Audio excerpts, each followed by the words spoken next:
2024 அந்த வருஷத்தில் நடந்த ஒரு ஓல்டு கொஷின் தான் இப்போ நம்ம பார்க்க போகிறோம். இந்த கொஸ்டின் பாருங்கள்.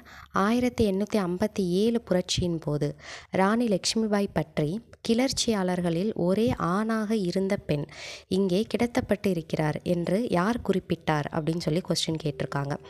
ஸோ இதுக்கு முன்னாடி நம்ம ஃபஸ்ட்டு ராணி லக்ஷ்மிபாய் அப்படின்றவங்கள பற்றி ஒரு சின்ன டீட்டெயில் பார்த்துட்டு வந்துடலாம்.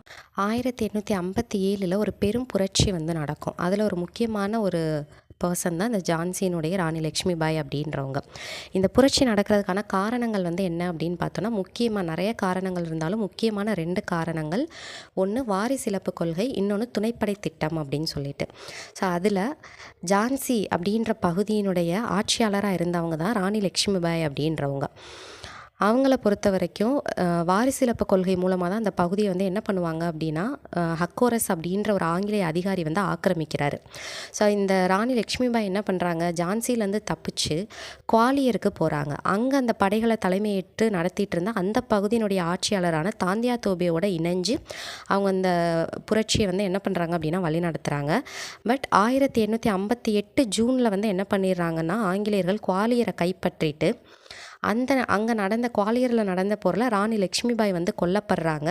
தாந்தியா தோபே தப்பிச்சு வெளியில் போயிடுவாங்க. பட் அவங்களையுமே கண்டுபிடிச்சி தூக்கில் போட்டுருவாங்க. அப்போ ஆங்கிலேய வரலாற்று ஆசிரியர் ஒருத்தர் என்ன சொல்லியிருக்காருன்னா, 1857 புரட்சியில் கலந்து கொண்ட தலைவர்களில் மிகவும் துணிச்சலானவர் ராணி லக்ஷ்மிபாய் அப்படின்னு சொல்லியிருக்காங்க. இந்த ஸ்டேட்மெண்ட்டோட இன்னொரு ஆஸ்பெக்ட் தான் இப்போ நம்ம பார்த்த கொஸ்டின். ஸோ 57 புரட்சியின் போது ராணி லக்ஷ்மிபாய் பற்றி கிளர்ச்சியாளர்களில் ஒரே ஆணாக இருந்த பெண் இங்கே கிடத்தப்பட்டு இருக்கிறார் என்று யார் குறிப்பிட்டிருக்காங்க அப்படின்னு பார்த்தோம்னா, ஜென்ரல் ஹியூ ரோஸ் அப்படின்ற ஒரு ஆங்கிலேய அதிகாரி தான் ராணி லக்ஷ்மிபாயை பற்றி இந்த மாதிரியான ஒரு ஸ்டேட்மெண்ட் கொடுத்துருக்காங்க.